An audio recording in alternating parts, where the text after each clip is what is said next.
Hello friend, সকাল সকাল বেরিয়ে পড়লাম দক্ষিণেশ্বরে যাওয়ার উদ্দেশ্যে। টোটো করে আমরা যাচ্ছিলাম, অনেকেই গেছি। আমি, মা গেছিল আর মাসিরা সবাই গেছিল।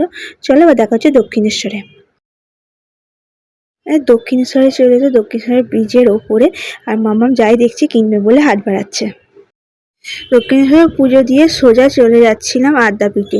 আদ্যাপীঠেও একটু পুজো দেবো। আর দেখো আদ্যাপীঠে চলে এসে, আদ্যাপীঠের ভেতরটা খুব সুন্দর, গাছপালাতে ভর্তি। আমার তো খুব ভালো লেগেছে। এই প্রথমবার আমি আদ্যাপীঠে গেলাম। দক্ষিণেশ্বরে গেছি কিন্তু আদ্যাপীঠে কখনো যাইনি, এই প্রথমবার গেলাম। এই ভিডিওটা অনেক দিনই হয়ে গেছে, কিন্তু মামার শরীরটা আবার একটু খারাপ করেছে, তার জন্য ভিডিও এডিট করতে পারিনি। আর ঠিক সময় এখন ভিডিও ছাড়তে পারছি না, এডিটও করতে পারছি না। মামামকে দেখা সব কিছুই তো আছে, তাই অনেকদিনই গেছিলাম দক্ষিণেশ্বরে, ভিডিওটা ছাড়তে পারিনি, তাই আজ এডিট করতে বসলাম। আর চলো ভিডিওটা এখানেই শেষ করলাম। আর দেখো আসার সময় মেট্রো করে বাড়ি ফিরলাম। ভিডিওটা কেমন লাগলো, যদি ভালো লাগে লাইক শেয়ার সাবস্ক্রাইব। চলো টাটা, আজ এই পর্যন্ত, আবার দেখা হচ্ছে নেক্সট ভিডিওতে।